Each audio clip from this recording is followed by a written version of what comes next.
things like nuclear, which may be a solution 5 years in the future, but nothing in the near term. And Bitcoin obviously falls into that camp where it doesn't have a normal valuation side to it. So we're at a point where people have basically bailed out for the time being, and they're getting stopped out. And as someone who Bitcoin, altcoins, and highly speculative tech companies, especially those with no current revenues, have been obliterated. Visser even mentions constructing an index of these hope-based assets, many related to future technologies like nuclear or companies tied to distant horizon innovation narratives.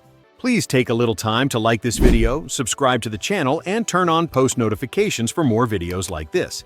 You can also check out our other videos on cryptocurrencies and the overall digital asset space, and drop your comments and observations in the comment section below. Everything you do helps with the YouTube algorithm and immensely contributes to the channel's growth. Thanks, and enjoy the video. What's amazing about this one, and what I think is both surprising but also enlightening, the S&P is still only about 5% off all-time highs. So when we went through this, and you're naming how sentiment in some measures is lower than it was on Liberation Day, yet we're nowhere near that in terms of just the S&P fall. So this has really been speculative retail names, and obviously Bitcoin.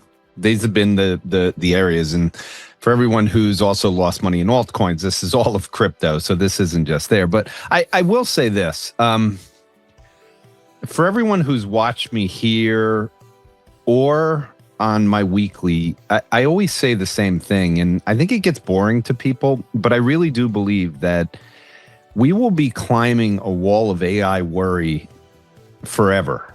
And I really do mean forever. Behind the scenes, as you know, we're seeing speculative names fall off, and I've highlighted that I created an index which had the names that I think were heavily speculated on, that really didn't have any revenues, that were based on things like nuclear, which may be a solution 5 years in the future, but nothing in the near term.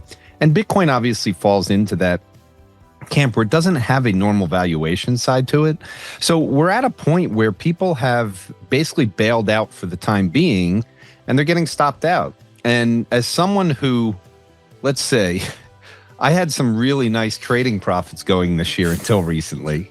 And then about 2 weeks ago, I started to increase my, my regular buying of Bitcoin, of which there's always regular buying. Then I started to doing some increased buying below 100,000. So, between MicroStrategy and Bitcoin, they've eaten up a lot of my semiconductor profits and now my Eli Lilly profits. And we're kind of sitting here, and I can feel that the narrative, as prices are going down, I'm seeing more and more panic on the AI side, more and more people kind of beating their chest that this is artificial intelligence unwind and that the bubble is popping. And that's where this is really going to come down to it. I don't hear many people when I speak to them that use AI or that do as much research as I do across kind of what's coming. And I just feel like in a week like this or a month like this, a lot of this is just losses on top of losses. We were going to see corrections. That speculative name basket has given up the entire year, and it was up significantly. Bitcoin's given up the entire year. We've knocked retail out. So I wrote a piece this week that there is light at the end of the turbulence. I wrote one with a similar title back in Liberation Day, and I hate for people to ignore it. But the message is the same, which is when those fear and greed index get to these low levels, my historical kind of belief is unless the economy follows it and goes down like it did after the housing bubble and like that, that's the only way that it's justified. If not, and we're in a bull trend, and I will remind people, every market around the world is up double digits. So even the S&P 500, and earnings growth is happening faster outside the US than it is inside the US, and US earnings are growing faster than what the market's up this year. So under the hood of everything, AI is still pushing things forward. We'll find a bottom in 6 months from now. People will look back and really not remember the panic that ensued. Then moves into crypto, and specifically Bitcoin, with a striking reminder. Bitcoin has already experienced 4 different 80% drawdowns in its lifetime. After each one, it eventually returned to new all-time highs. That simply doesn't happen with traditional equity indices. These extreme cycles are part of its DNA. I'm not really that big into seasonality, particularly in the environment we're in, but I do you did make me think about one thing. So let's go back to the fact that the fear and greed index has gotten down to these levels. And I want to use an analogy for people to understand, to connect that back to what I said, that you're going to be climbing a wall of worry for a long time. Anyone who thought that all of a sudden, the economy's going to get better, meaning everyone's going to be doing well, that doesn't happen in a world of AI. And this is the thing that I've talked about, where the K-shaped economy, if you want to use something, imagine if we didn't have weather cycles, meaning seasons. So seasons, to get back to your seasonality, let's assume it could snow in the summertime. And let's assume we didn't have the weatherman to tell us what was coming. So you drive your car one day, it's San Diego outside, it's 80 and beautiful, and the next day it's 22 and there's 6 inches of snow. With seasons, you get the time to prepare for the snow. You get to go through it. In a world of AI where we have a K-shaped economy, I really do believe the seasons are going to be shorter, meaning they're going to be 1 month or 2 months. And out of nowhere, you can make a bearish argument. And what people have to understand, this fear and greed index is about narratives. You see that in the University of Michigan consumer confidence level, which is at all-time lows. And so I've highlighted before that the all-time peak in UMich consumer confidence was in March of 2000 or December of 99, that period in there, which was when everyone was doing well. This is a very different time period where we have a K-shaped economy. And in a K-shaped economy, it's very easy for people to get negative very, very quickly. When you're very polarized, that means it starts from half the country hates the president.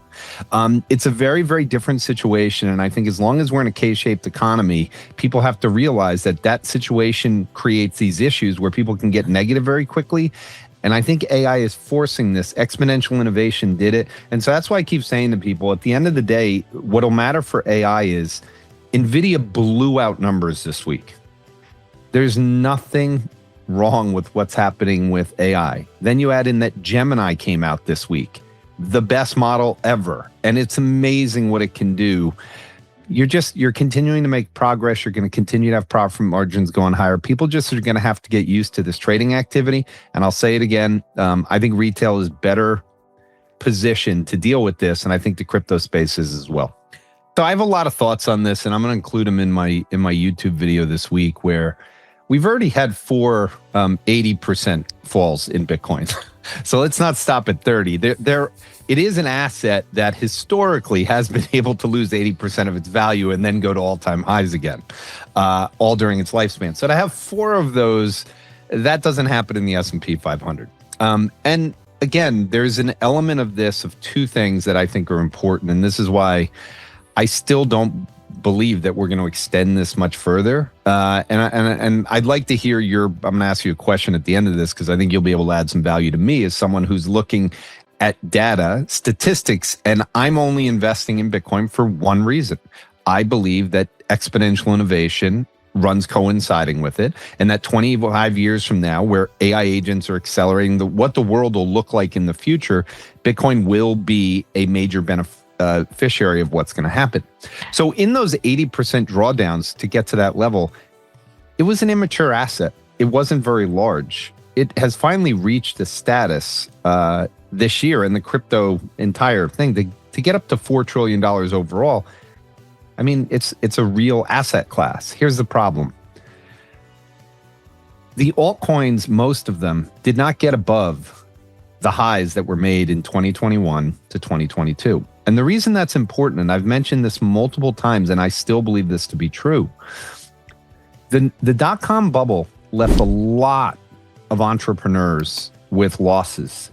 And whenever things would sell off, the hope would immediately turn into despair and a belief that we were going to go through another one. And the pain of that one was so recent that it scared the hell out of people. The VC world is not coming back to crypto because it also has a lot of assets in there. I've talked about the importance of the private market, and we've talked about that OGs are selling. And now everyone that's been moving money for portfolio diversification reasons inside IBIT and some of the ETFs, they're starting to get a little shaky and wonder why they've done this, and they're starting to sell. So the problem is you run into this situation where, despite all of the good structural news, all of the innovation news, all of the entrepreneurial hopes, and the administration getting to the Clarity Act, I still believe this stuff is going to be good, but it needs to start holding somewhere in here, and it doesn't have to be a particular level. We could fall 50% off the highs. I remember saying 2 weeks ago, we might get to 80,000. Well, we did. We got to 80,000. I still think there'll be a day when it reverses back higher. And this is where I wanted to ask you a question that I think for the people that have known me a long time that watch us, and probably the people that have known you a long time that watch you, you must have some feeling or insight that there is some kind of forced selling that was triggered by some event. I'd love to hear it, and I'm sure other people would too. We may be living through one of those moments that will look much clearer in hindsight. But if history, market structure, and innovation trends are any guide, these periods of panic often precede the next leg higher in exponential technologies. Please take a little time to like this video, subscribe to the channel, and turn on post notifications for more videos like this.